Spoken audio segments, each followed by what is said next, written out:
commencer par une petite histoire. C'est la fameuse histoire que certainement toutes les personnes qui ont assisté à des cours du grand rabbin Citruc, à l'époque où il était grand rabbin de France, ont assisté à ça. Tu vas te redresser, voilà.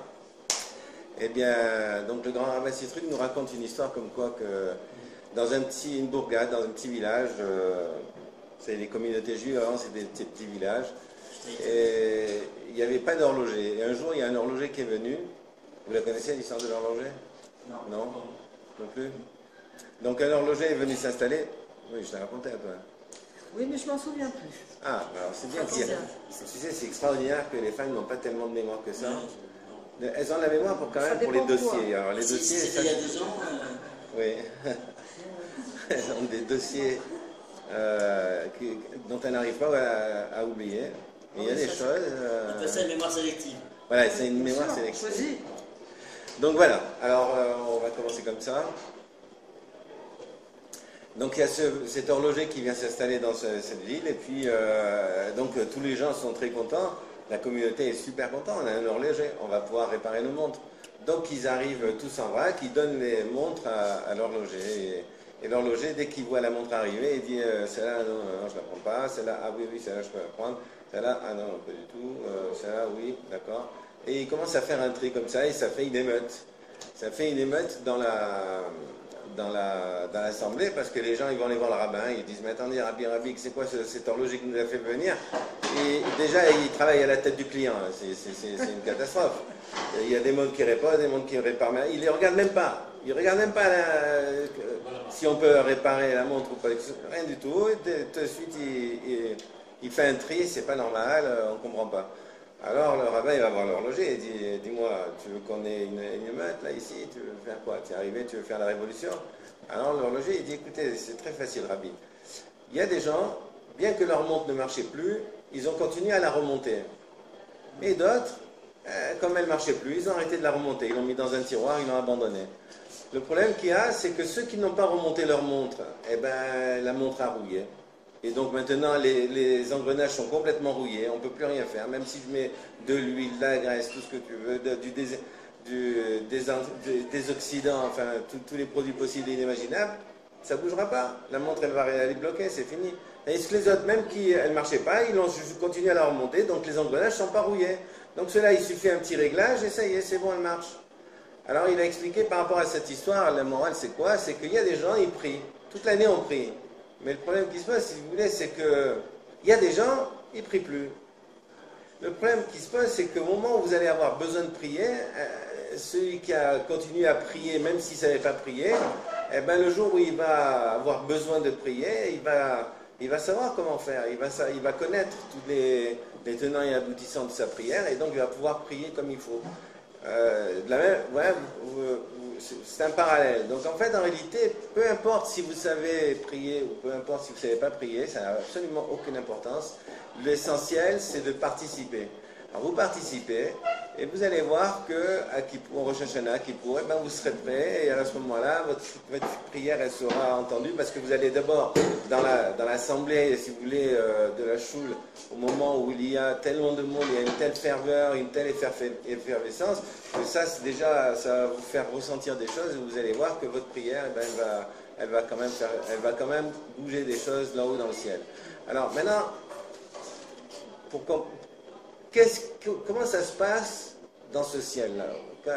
Qu'est-ce qui se passe? Est-ce qu'il nous écoute? Est-ce qu'il ne nous écoute pas? Franchement, est-ce qu'il a affaire de nous, créatures minuscules par rapport à l'univers, quand on regarde l'univers? Je vous fais une autre introduction, parce que je vous aime.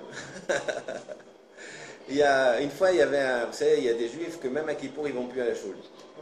Et malheureusement, il y avait un juif qui n'allait plus du tout à la choule, il ne voulait même plus entendre parler de la synagogue, et il habitait juste à côté d'un rabbin, comme par hasard. Et on lui a planté un rabbin à côté de sa maison, donc voisin, donc même pas bien.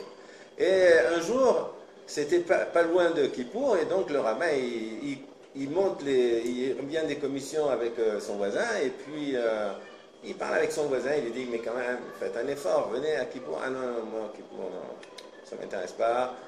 Ça c'est de l'histoire ancienne, ça n'existe plus, ça ne marche plus toutes vos histoires, laissez-moi tranquille avec ça. J'ai des questions de toute façon et il n'y a personne qui a été capable de répondre à mes questions, donc ça ne m'intéresse pas et et je veux pas. Alors le rabbin, il dit, vous savez, moi je suis pas un rabbin, je suis un petit rabbin, je fais ma tefila tranquille à la choule, mais vous m'avez jamais posé de questions.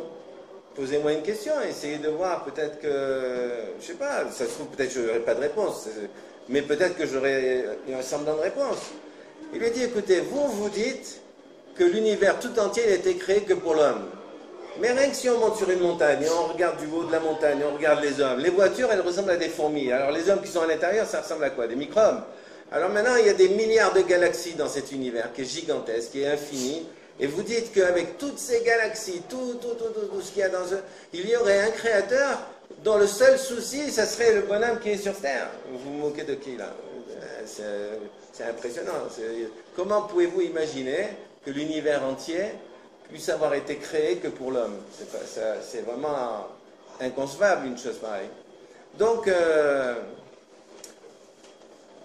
le rabbin, il a dit, écoutez, vous savez, à côté de Nice, il y a une société qui s'appelle Marineland. Vous avez entendu parler de Marineland? Alors Marineland, là-bas, il y a des aquariums. Ceux qui veulent visiter les aquariums, voir un peu tous les poissons, etc., ben, vous allez là-bas, vous allez trouver des choses extraordinaires. Et un jour, ben, c'était lors de la fermeture, et puis le directeur, il avait remarqué qu'il y avait un visiteur qui était resté devant un aquarium, et toute la journée, il n'avait pas bougé de cet aquarium. Et c'était lors de la fermeture, le directeur, il va voir ce visiteur, il lui dit, mais quand même, je ne comprends pas. L'aquarium est extraordinaire, il y a des orques, il y a des dauphins, il y a des comment ça s'appelle, enfin bon, il y a toutes sortes d'animaux dans ce Marineland. Qu'est-ce que vous êtes resté toute la journée ici? Il y a tellement de choses à voir. Vous êtes resté à voir que ces choses-là. Il dit, écoutez, moi, je suis surpris, je vois le même poisson. Il y a 3 aquariums, un petit aquarium, un moyen aquarium et un grand aquarium. Mais c'est le même poisson, puisque je vois sur l'étiquette, c'est qu'ils mettent des étiquettes pour vous dire le nom du poisson. C'est le même poisson. Mais je vois ici, il est petit, là je vois il est moyen, et là il est énorme. Alors je ne comprends pas, comment vous avez fait que je vois que votre aquarium est entièrement étanche? Moi je me pose la question, comment vous avez fait pour sortir le poisson quand il a grandi, qu'il a rentré plus dans son aquarium et qu'il a fallu le transvaser d'un aquarium à un autre? Ça me paraît incroyable. Et puis alors quand il est devenu énorme comme ça, comment vous avez, avec quel type de grue vous avez dû le soulever pour le sortir, pour le mettre dans notre aquarium? Qu'est-ce que c'est que... Comment vous avez fait une chose pareille? J'ai beau réfléchir toute la journée, je suis resté ici, moi je suis menuisier, j'ai essayé de comprendre comment ça marche, je vois pas de solution. Alors le directeur il dit non, c'est très très facile. Ça s'appelle la morphopsychologie. Vous savez, le poisson s'adapte à l'environnement dans lequel il se trouve. Si on l'a mis dans un petit aquarium, il n'a jamais grandi, il est resté petit. On ne l'a pas changé d'aquarium, il est toujours resté petit. Après, l'autre, ils étaient tous les 3 de la même taille. Seulement, un, il est devenu moyen, parce que l'aquarium était moyen, et l'autre est devenu géant, parce que l'aquarium était géant. Donc, en réalité, ils se sont adaptés à la morphopsychologie, ils se sont adaptés à l'environnement dans lequel il est. Alors, le rabbin, il raconte cette histoire-là à son voisin, et il lui dit, tu vois, Akadosh Baruch Hu, il nous a mis en nous une âme qui est infinie, éternelle, qui est une partie de Dieu lui-même. Mais pour qu'on puisse se développer et qu'on se rende compte qu'on ait la capacité, qu'on a l'infini est en nous, il fallait qu'il mette en face de nous l'infini. Il fallait que notre bocal à nous, on ne voit pas les limites. Quand on ne voit pas les limites du bocal dans lequel on est, à ce moment-là, on comprend et on va vivre l'idée qu'on peut tout faire. Tout est ouvert, tout est possible. Donc voici cette deuxième histoire qui est importante parce qu'il faut savoir aussi que nous sommes donc malheureusement conditionnés depuis notre enfance par des propos qui nous ont été dits lorsqu'on était petits et qui nous ont enfermés dans un système. Là aussi c'est pareil, si on arrive à se libérer un petit peu de tous ces propos et se libérer de toutes ces choses qui ont été mises dans notre esprit et qui ont fait que nous sommes restés petits, et bien effectivement on va avoir la possibilité de se rendre compte de l'infinie grandeur de cet univers et donc de pouvoir se développer d'une façon prodigieuse. C'est le rôle d'Israël. Maintenant, on va aller un peu plus loin, on va aller sur le Kohen Gadol. Vous savez que le Kohen Gadol, à Kippour, il doit faire vous savez qu'à Kippour, c'est un jour qui est dangereux pour le Kohen Gadol, parce qu'il doit arriver en état de pureté dans le Kodesh HaKodashim, dans le Saint des Saints, ou dans le Beth Amikdash. Et à ce moment-là, le Kohen Gadol, qu'est-ce qu'il va devoir faire? Une prière. Pourquoi il va faire cette prière? Pour le monde entier, pas que pour Israël. Il prie pour le monde entier. Il n'y a personne qui échappe dans cette prière-là. Et donc... bon, vous ne m'agarrez pas. Alors, qu'est-ce qui se passe? Eh bien, le Kohen Gadol, donc au moment où où il rentre dans cet espace-là, puisqu'il risque sa vie, c'est qu'il rentre dans sa tunique, il a des clochettes à ses pieds, et si les clochettes, elles arrêtent de teinter, on sait qu'il est mort, et donc il faut l'évacuer, et même on a une chaînette pour le sortir, mais on n'a pas le droit de rentrer. Et donc, en fait, en réalité, on va le sortir de cette façon-là. Mais le Kohen Gadol, au moment où il doit rentrer, donc il doit faire une prière pour amener la paix dans le monde. Et cette prière-là, la Torah va nous dire que c'est une prière qu'on appelle Tfila Ksara. Ksara, ça veut dire petite. Une petite prière, la plus courte possible. Pourquoi? Parce que qui peut maîtriser son cerveau? C'est difficile de maîtriser son cerveau, de dire moi je suis capable de maîtriser mon cerveau, ça ne bougera pas, je sais ce que j'ai à faire. Non, on est en train de penser à quelque chose, et puis d'un coup, clac, on a des idées qui nous viennent dans la tête et qui nous sortent complètement du projet dans lequel on est en train de faire. Et donc, en fait, en réalité, maîtriser son cerveau, c'est difficile. Donc la Torah va dire, il faut qu'il fasse une prière très courte. Et alors, c'est quoi cette prière très courte qui est dans tous les livres de prière de jour de Kippour? Vous savez, à un moment donné, dans Kippour, on va faire ce qu'on appelle la Avoda du Kohen dans le Beth Amikdash, et on va dire tout le cérémonial que le Kohen Gadol devait venir. Et à un moment donné, lorsque le Kohen Gadol va ouvrir les portes et va rentrer dans le Kodesh HaKodashim, dans notre livre de Kippour, eh bien, nous avons la fameuse prière petite, courte, que le Kohen Gadol doit dire, qui doit amener la paix dans le monde. Alors c'est quoi cette prière-là? Eh bien, figurez-vous, c'est une prière négative. Il demande à Hachem de ne pas écouter une certaine prière. Alors comme je sais qu'il y a pas mal de gens qui sont fatigués par le voyage, donc je vais vous éliminer la réflexion, mais sachez une chose, c'est que le Kohen Gadol va donc demander à Hachem, il fait une bracha, Shelo Tishma Tfilot Ovred Rachim, n'écoute surtout pas la prière des voyageurs. Alors moi je vous pose la question, c'est quoi ce voyageur? Qu'est-ce qu'il vient nous faire dans cette histoire-là? On est en train de demander la paix pour le monde entier, tous les goïms, les nations du monde, tout le monde doit avoir la paix, parce que vous savez que quand ils sont en paix, ils nous laissent tranquilles, vous êtes au courant, ça. Alors,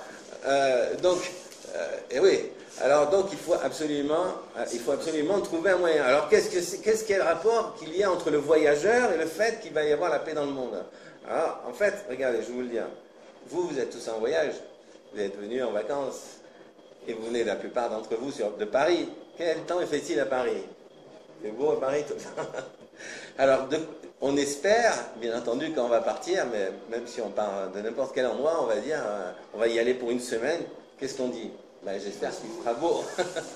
J'espère qu'il fera beau. Alors, le problème de cette prière-là, si vous voulez, c'est qu'au moment où on l'a dit, elle sort du cœur. C'est une prière chez Berlev, c'est-à-dire une prière qu'on ne maîtrise même pas. Quand on dit, des fois même on le pense, pourvu qu'il fasse beau.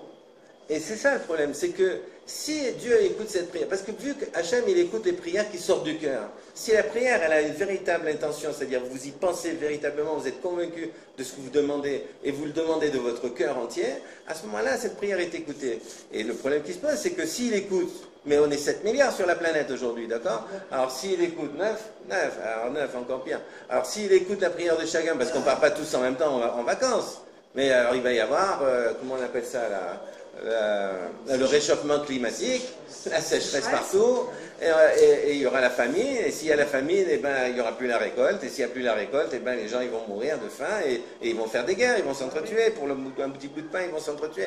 Donc le problème qui se pose, si vous voulez, c'est qu'il fallait absolument que les saisons soient maintenues, et pour que les maisons soient maintenues, il faut que cette prière, on n'écoute pas. Donc comprenez bien que si le Kohen Gadol, le jour de Kippour, il n'a pas d'autre chose à faire que de demander à ce qu'Akadosh Baruch Hu n'écoute pas cette prière-là, c'est que quelque part, cette prière-là, y compris lorsqu'elle est dite par n'importe qui, par un goy ou par n'importe qui, eh bien cette prière est entendue.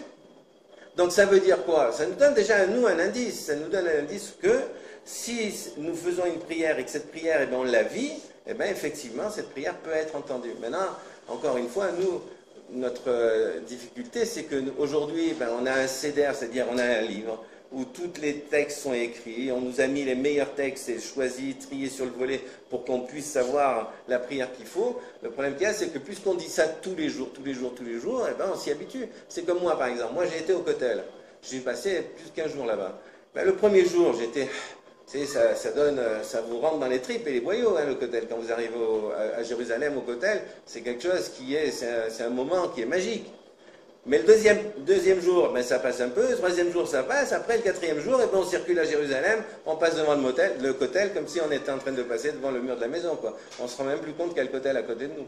C'est-à-dire qu'en fait, en réalité, on a une tendance, malheureusement, à s'adapter. Et quand on s'adapte, eh ben, on n'a plus la même sensibilité que lorsque on découvre la chose. Alors c'est exactement pareil là ici aussi.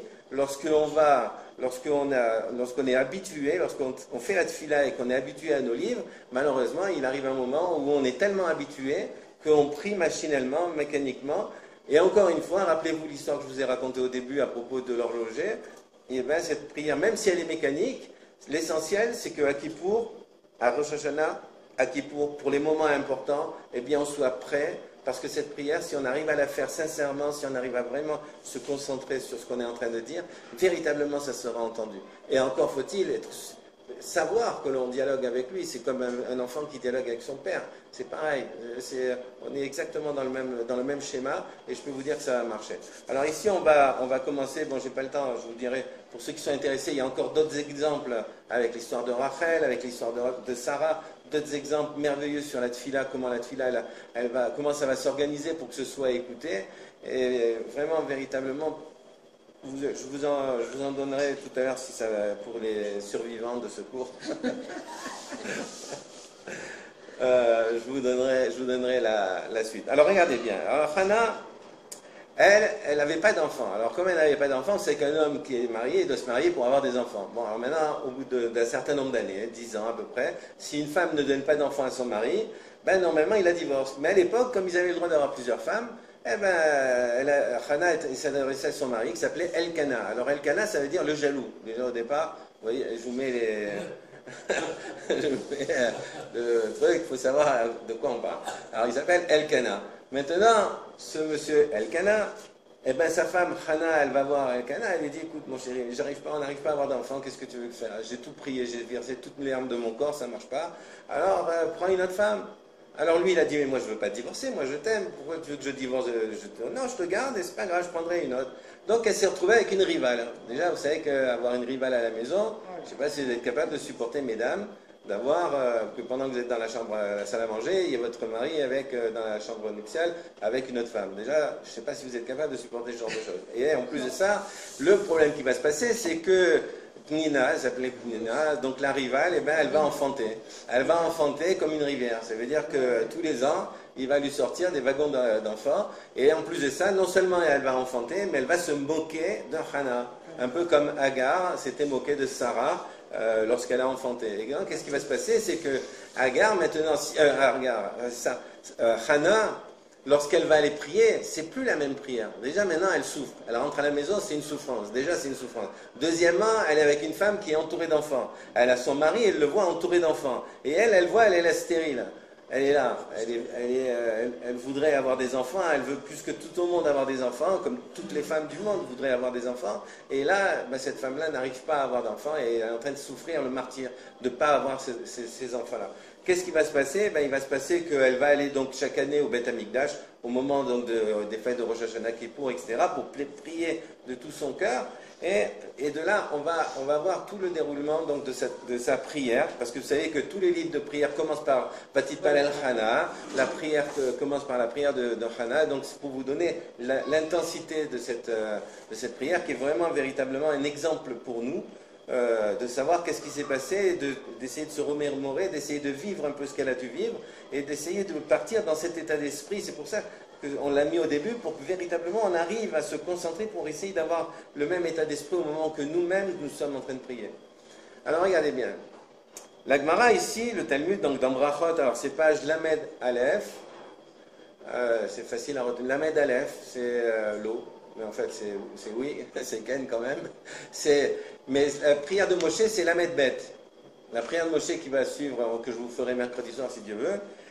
Lamed Bet, c'est facile à retenir. Lamed Bet, c'est Léon Bendalan, c'est mon nom, donc vous verrez que vous n'aurez pas de mal à retenir la page. Maintenant, regardez bien. Ici, on est donc chez Hannah, et la Gemara va donc nous apporter un petit peu toutes les lois sur Hannah. Si vous avez des questions, je vous en supplie, essayez de les garder pour la fin du cours. On va essayer de faire un cours assez rapide pour que tout le monde puisse aller se reposer tranquille Et si vous avez des questions, vous voulez rester pour qu'on en discute, et bien avec plaisir, on pourra le faire. Donc, Amar Amnuna, Kama il Chetak Vurta, Ika le Mashma de Hana. Combien de lois fortes il y a dans la prière de Hana. Et la Gemara va commencer à citer un petit peu les passages de sa prière en disant Vechana imedaberet al liba, elle parlait à son cœur, Mikan, les mitpalel, sarir les kaven libo. Donc il doit mettre la kavana dans son cœur, il doit prier de son cœur, il faut que ce soit son cœur qui parle. Rak sefatea naot, donc que ses lèvres bougeaient. Mikan, donc de là on apprend, chez mitpalel, c'est chez itor sfatav, que quelqu'un qui prie, il doit prier au milieu de ses lèvres, il ne doit pas. Voilà, Vekolo loishama, et sa voix on ne l'entendait pas, Mikan, donc c'est. De là, on apprend que c'est interdit de l'akbiya kolo bitfilato, qu'on ne doit pas élever la voix trop forte au moment de la tfila. Il faut faire une tfila, ce qu'on appelle belachaj, qui soit à voix faible, de manière à ce que nous, on puisse l'entendre, mais qu'on ne dérange pas les autres personnes qui sont dans l'assemblée. Vaïchachez-vous et Eli les shikora. Alors là, maintenant, ça commence. Alors, Eli, il était là, vous savez que Eli, c'est le Kohen Gadol, et lui, Eli, bon, vous savez que le Kohen Gadol, à l'époque, vous avez vu que, si vous avez un peu regardez, vous savez que Aaron à Cohen avait 2 enfants, Nadav et Avihu, il en avait encore 2 autres, mais enfin, Nadav et Avihu, qui eux sont venus et ils ont amené un feu étranger, et ce feu étranger, ben, ça a fait qu'il y a eu un feu qui est descendu du ciel et qui les a consumés, et donc ils sont morts. Et alors la Torah, après, elle va parler du vin, qu'un Cohen, lorsqu'il rentre dans le Beth Amikdash, ne doit pas être sous, il ne doit pas boire de vin, et donc de là, on va faire des lois concernant le Cohen qui ne doit pas boire de vin. Et donc on va voir que Élie, bien entendu, le Cohen Gadol, qui lui est concerné par ce problème-là, eh ben, le vin, c'est quelque chose qui est pour lui très important. Donc qu'est-ce qui a marqué ici? Il va croire qu'elle est saoule. Pourquoi? Parce que quand elle priait, elle était là, elle priait, elle tournait son corps, elle priait avec tout son corps, et tout son être, toute son âme, il y avait tout qui bougeait. Et donc, en fait, en réalité, Élie va se dire, mais elle est saoule, celle-là.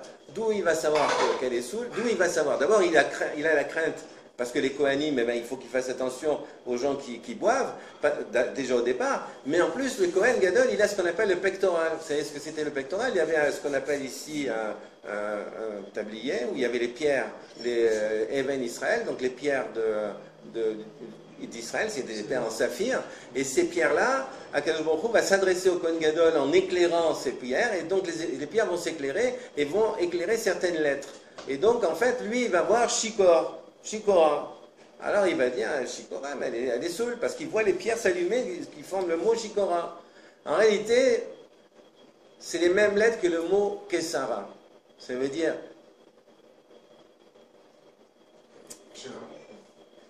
voilà, Kshera, Kesara, elle est comme Sarah, ça veut dire cette femme-là, fais attention, ne t'approche pas d'elle, elle va amener un grand dans ce monde. Et aussi Kshera, ça veut dire elle est cachère. Donc fais attention. Et lui, comme il avait peur du vin, il a vu Shikora. Et donc il va l'accuser, il va lui dire, Mikal, chez Shikora sur les palels.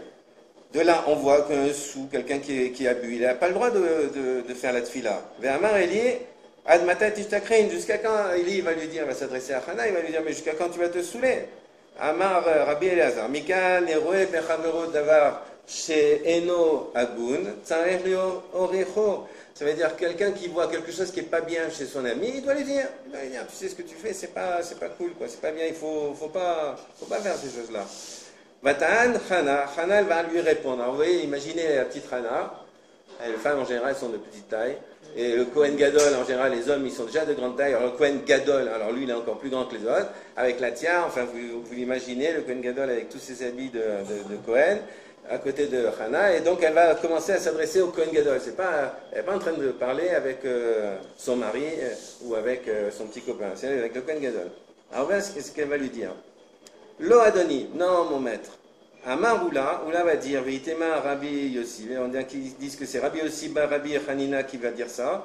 Amra, elle va lui répondre au Kohen Gadol, elle va lui dire, Lo Adon Ata Bedvarze, tu n'es pas un maître dans cette chose-là. Velo Ruach HaKodesh Sochad Alecha, tu n'as pas le souffle saint en toi. Donc elle va, tout de suite, elle va le tailler en pièces. Et que tu vas soupçonner dans une chose comme ça. Il y en a qui disent, elle va lui dire encore plus que ça. Elle va lui dire, Lo Adon Ata, tu n'es pas un maître. Velo ruach hakodesh veshrinta gavar chez Datanti les kafrova, velo Datanti les kafsroud, parce que tu m'as. Donc il n'y a ni le souffle saint, ni le ruach hakodesh, ni la shrina qui sont en toi, que tu m'as jugé coupable, alors que normalement tu aurais dû me juger. Normalement, quand on voit quelqu'un, on le juge d'abord les kashrous, c'est-à-dire on va essayer de lui donner des circonstances qu'on appelle exténuantes. Vous connaissez l'histoire. Alors, oui. Alors maintenant. Alors elle va lui dire encore plus, elle va lui dire Milo yada de ishat kachet ruach hanori. Qui ne sait pas que je suis une femme au souffle court? Veyain veshachar lo shachtiti, du vin et de l'alcool, j'ai pas bu. Amar Rabbi Elazar, Mikan le narchet vedavar she'eno bo, sarech leodio. Donc de là on apprend que celui qui est soupçonné de quelque chose qu'il n'a pas en lui, ben, il doit le faire savoir, il doit répondre, il doit dire pas du tout, vous vous trompez. Ne compare pas ta servante avec les Bnei Bélial, les enfants Bélial. Bélial, ça veut dire de rien, parce que la Torah va nous parler de Bélial, c'est-à-dire ceux qui font Avodah Zara. Et la Gemara ici, elle va dire que de la même manière que dans la Torah, c'est marqué que ceux-là, ils font Avodah Zara. Et ici aussi, c'est pareil, ne me crois pas. Et donc de là, on va apprendre aussi que celui qui boit, et qui veut faire la prière en étant sous, et ben c'est comme si il faisait Avodah Zara. C'est complètement négatif. Et Bélial, ça peut se dire aussi Béliol, qui n'ont pas le joug. Ça veut dire ils n'ont pas pris sur eux d'étudier la Torah. Vous savez que d'étudier la Torah, c'est un joug. C'est pas donné à tout le monde. C'est pas simple.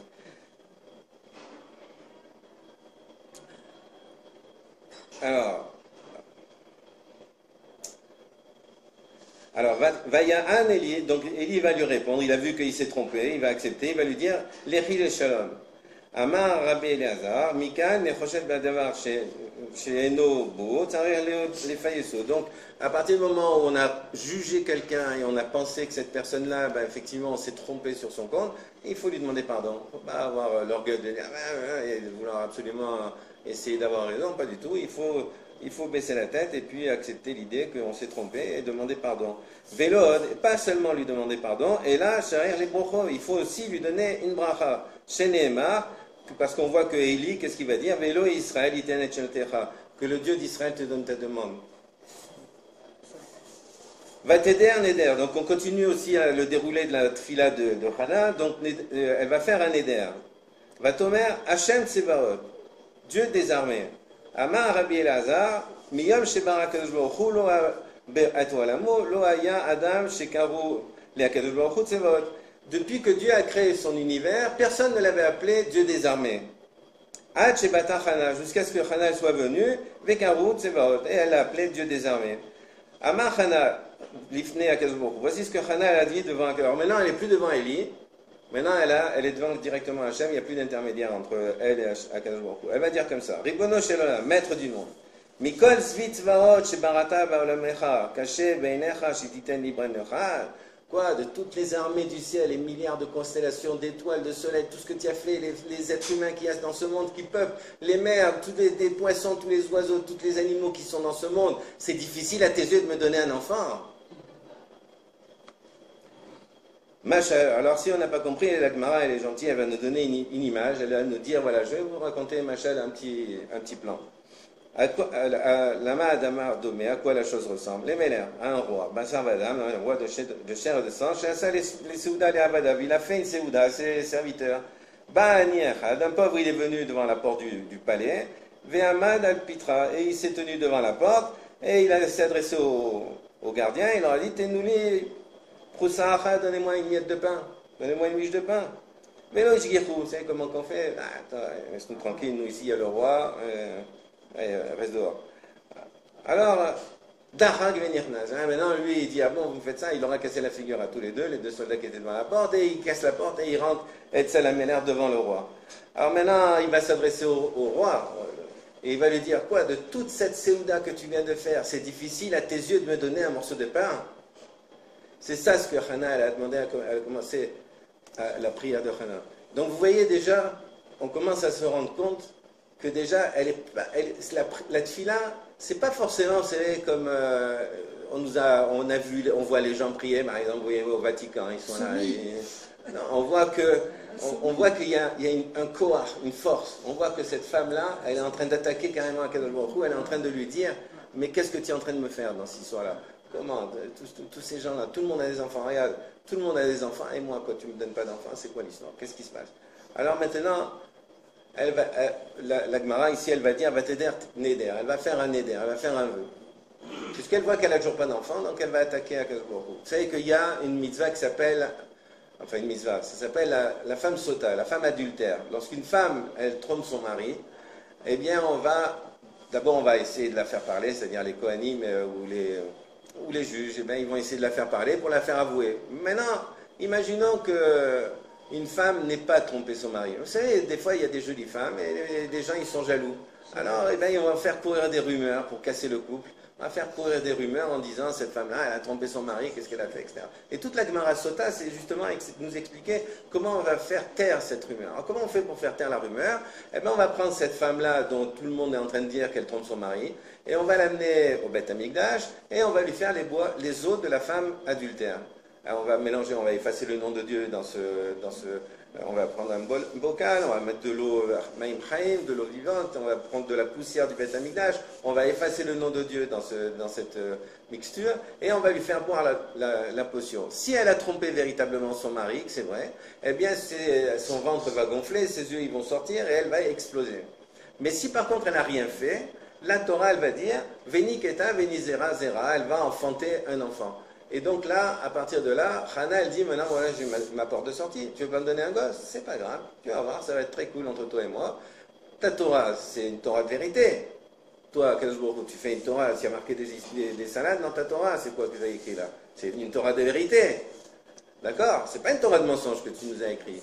Alors moi, mon mari s'appelle Elkana, le jaloux. Alors moi, je vais aller m'isoler devant mon mari. Il va me voir rentrer dans une chambre toute seule avec un homme. Dans cette chambre-là, je vais rester le temps qu'il faut pour faire la Avera.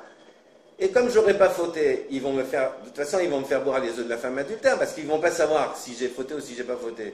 Donc ils vont me faire boire les œufs de la femme adultère. Et quand ils vont me faire boire et que je n'aurai pas fauté, tu seras obligé de me donner un enfant. Pourquoi? Parce que dans ta Torah, c'est marqué, Veni Keta, Veni Zera, Vezera, qu'elle va enfanter un enfant, parce qu'elle n'aura pas fauté, et qu'on l'a accusée à tort.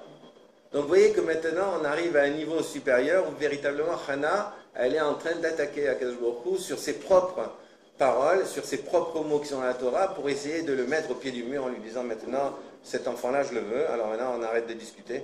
Donc c'est négociation, et on négocie avec Hachem. Donc, vous voyez, encore une fois, nous on prie, on est là, on fait attention, surtout dans la choule, on va dire, taisez-vous, ne parlez pas, etc. On va faire le silence et tout ça.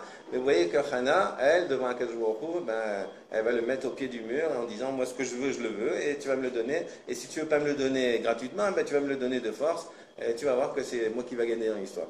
Donc voilà, voici que donc elle a donc eu cet enfant. Bon, alors en fait, il y a encore d'autres textes où on va voir qu'elle va préciser encore certaines choses, parce qu'il faut savoir aussi qu'en fait, il faut être précis avec Hachem. Vous savez qu'il est précis avec nous. Vous savez que chaque seconde, notre corps, il se transforme entièrement. On a des milliards de cellules dans notre corps qui meurent, et en permanence, on recompose, notre corps se recompose tout le temps. Donc en fait, vous savez qu'il est précis avec nous. Parce que si au moment de nous mettre une cellule de l'œil, il nous la met dans le pied, ça va être un peu difficile. Donc il faut que les choses soient très très précises au niveau de... Et vis-à-vis d'Akadosh Baruch Hu aussi, c'est pareil, il faut que ce soit très précis également. Donc là aussi, elle va demander des précisions. On voit qu'il y a beaucoup la Gemara dans Ta'anit, elle va parler de certains qui ont demandé des choses mais qui n'étaient pas suffisamment précis, et effectivement il leur est arrivé des histoires, ou alors d'autres qui n'ont pas fait de tefila très précise, mais quand même malgré tout ça a marché. Et ici quand même Hana, elle a quand même un peu, comme elle a été un peu dure avec Akadosh Baruch Hu, donc là elle va demander des précisions. Elle va dire Venatata le amatecha Zera Anashim, tu vas donner à ta femme, à ta servante, Zera Anashim, donc une semence d'homme. Je veux un homme, je veux un homme. Maï Zera Anashim, la Gemara va dire qu'est-ce que c'est Zera Anashim? Amar Rav, Gavra chez Begavrin, un homme parmi les hommes, je veux véritablement. Ou Shmuel, donc Shmuel, l'enfant que Hana va avoir, lui-même il va dire, quand il va étudier la prière de sa mère, Zera chez Mushash Neaj Nashim, un homme qui va verser l'huile d'onction sur deux hommes. ou Maninoun. Et qui sont-ils ces deux hommes? Eh bien, Shaoul et David. Shaoul et David, parce que Shmuel a versé l'huile d'onction sur ces deux rois. Rabbi Yochanan Amar, Zera Sheshakul Keshne Anashim, un homme qui pèse comme deux hommes, ou Maninoun. Et c'est qui ces deux hommes? Moshe et Aaron. Ben, c'est Moshe et Aaron parce que c'est marqué chez Neymar, Moshe et Aaron ou Bekohanav. Donc Moshe, Aaron et tous les Kohanim, ou Shmuel, Bekoreshemo et Shmuel, qui va avoir le même niveau que tout ce peuple-là pour invoquer le nom d'Hachem. Vera Banan Amre, Zera Anashim, Zera chez Mouvla Ben Anashim. Les Haramim ils disent non, calmez-vous, c'est pas du tout ça. Elle veut quelqu'un qui disparaisse parmi elle a peur de la Inara, donc elle a dit moi je veux un enfant qui disparaisse parmi les gens. Et qui atteint, lorsqu'il est venu Ravdimi, Amar, Loharur, Vélo Gouz, qu'il soit ni trop grand ni trop petit, Vélo Katan, Vélo Ilem, il ne soit pas un géant ni un nain, etc., etc. Donc avec des précisions. Alors maintenant, on a un passage dans la Tfila de Hana qui est particulier, bizarre. Il y a marqué Ani Aisha Nitzevet Immera. Je suis la femme qui s'est tenue devant toi, basée pour ça. Alors, on ne comprend pas de quoi ça veut dire. En fait, qu'est-ce qui se passe? Il se passe que Shmuel, maintenant, il a 3 ans. Et qu'est-ce qu'on fait à un garçon quand il a 3 ans? On lui fait la coupe des cheveux. On lui coupe les cheveux. Alors, maintenant qu'on lui a coupé les cheveux, où est-ce qu'on va lui couper les cheveux? Puisque Hana, elle a prié en disant, de toute façon, Akadosh Baruch Hu, l'enfant que tu me demandes, c'est à toi que je vais le donner. Je vais le donner dès qu'il aura 3 ans. Je vais lui couper les cheveux. Il va aller directement au Beth Amikdash. Il ne sortira plus de là-bas. Donc, c'est un enfant, il est pour toi, cet enfant-là. Alors... maintenant, ils sont au Beth Amikdash, c'est l'heure de la coupe de cheveux. Alors, ils vont pour lui couper les cheveux. Et vous savez que quand on va au Beth Amikdash, on doit amener ce qu'on appelle un korban, un sacrifice. Et donc, les parents, ils amènent un sacrifice. Et Eli va dire aux parents, allez chercher un Kohen qui fasse la shrita. Et comme ça, on va faire la cérémonie pour faire la coupe de cheveux de Shmuel. Et Shmuel, il voit ses parents en train de chercher un Kohen. Et Shmuel, 3 ans, oui. Il appelle son père et sa mère, il dit, pourquoi vous allez chercher un Kohen? Shrita Bazar Shira, la Shrita de quelqu'un, d'un Israël, ça marche. Il n'y a pas besoin d'aller chercher un Kohen. Qu'est-ce que c'est? Pourquoi vous allez chercher un Kohen? Alors, les parents, ils disent comment? Le Kohen Gadol, il nous dit qu'on doit aller chercher un Kohen, et toi, tu nous dis que la Shrita du petit garçon, de n'importe quel Kohen, ça marche, ou même de moi, ça marche. Alors, ils ont amené l'enfant devant Haïli, devant le Kohen Gadol, et donc, Eli va interroger Shmuel, il va lui dire, mais dis-moi, d'où est-ce que tu as appris que n'importe qui a le droit de faire la shrita? Moi, j'ai toujours appris que c'était le Kohen. Alors, Shmuel, il va dire comme ça, va écrivez-vous à Kohanim Ktiv, c'est-à-dire, c'est marqué que la akrava, faire la akrava, c'est-à-dire rapprocher l'animal sur le misbéar, ça c'est la misva keuna. Va écrivez-vous à Kohanim, c'est la misva keuna. Mikan, de là, j'apprends quoi? Que Shrita Bazar, la Shrita, il n'y a pas marqué la Shrita à cet endroit-là. Donc la Shrita, ça veut dire n'importe qui peut faire la Shrita. Eli, il commence à dire, mais oh là, mais marche à pire, c'est extraordinaire ce que tu viens de dire. C'est extraordinaire. C'est un chidouche pour moi. Cependant, tu viens d'enseigner une halakha devant ton maître. Vekol amoré halakha bifne rabo. Tout celui qui enseigne une halakha devant son maître, Hayam Mita, il est condamné à mort. Alors maintenant, il y a un digne de condamner à mort Shmuel, 3 ans. Alors à ce moment-là, Hana a entendu qu'on est en train de condamner à mort son fils, que ça fait combien d'années qu'elle a prié pour ce garçon. Elle arrive, Ani Aisha, moi je suis la femme qui se tenait devant toi pour cet enfant-là. Alors si tu le touches pas. Alors Kohen il dit, non, laisse-moi que je lui punisse, celui-là, on va lui donner sa punition, c'est pas grave, et on va prier à Kajbourou, il va t'en donner un mieux. Alors elle va dire, non, sur cet enfant-là j'ai prié, j'en veux pas un autre, et tu m'en feras pas venir un autre. Donc vous voyez comment que Hana, et à l'époque du Beth Amikdash, comment que c'était, eh bien, comment la prière de Hana elle est montée, et comment elle était vraiment véritablement extraordinaire. Voilà, si vous avez des questions, donc mercredi, eh bien, on fera la prière de Moshe. Alors vous voyez ça ici, c'est ce qu'on vient de faire, c'est, on va dire, une introduction à la prière de Moshe, parce que Moshe, il devait sauver le peuple de ce qu'on appelle la faute du veau d'or. Alors, si vous êtes gentil, je vous expliquerai qu'en fait, la faute du veau d'or, ben, elle était nécessaire, en fait, il faut savoir. Et c'était une épreuve pour Moshe. Et il va falloir savoir comment Moshe va arriver à sauver le peuple d'Israël dans sa totalité par rapport à cette faute qui est absolument inimaginable. Et donc, on va essayer de comprendre tous les tenants et aboutissants de ce qui se passe dans cette prière qui dure toute une page. Je vous demanderai vraiment de bien faire une bonne sieste l'après-midi, comme ça vous êtes en pleine forme le soir, et de pouvoir étudier ensemble la prière de Moshe. Voilà, je vous souhaite à tous une bonne soirée. Si vous avez des questions, ben, Baruch haba. En fait, Hannah, c'était un fin stratège finalement. Ah, c'était un fin stratège, oui, tout à fait. Oui, oui, oui. Quelle audace, Bonsoir. quel courage, quelle force. Shikora, donc, Shikora, ça veut dire sous. Shikora, Shikor, quelqu'un qui est Et Shikor. vous savez, Chicoré, yiddish, ben, comme on c'est dit- en yiddish, comme on dit, chiquet. Chiker, américain. Chiker, oui, c'est le sou. Quelqu'un qui est sous. Chiquet. Bolto, Batzlaha.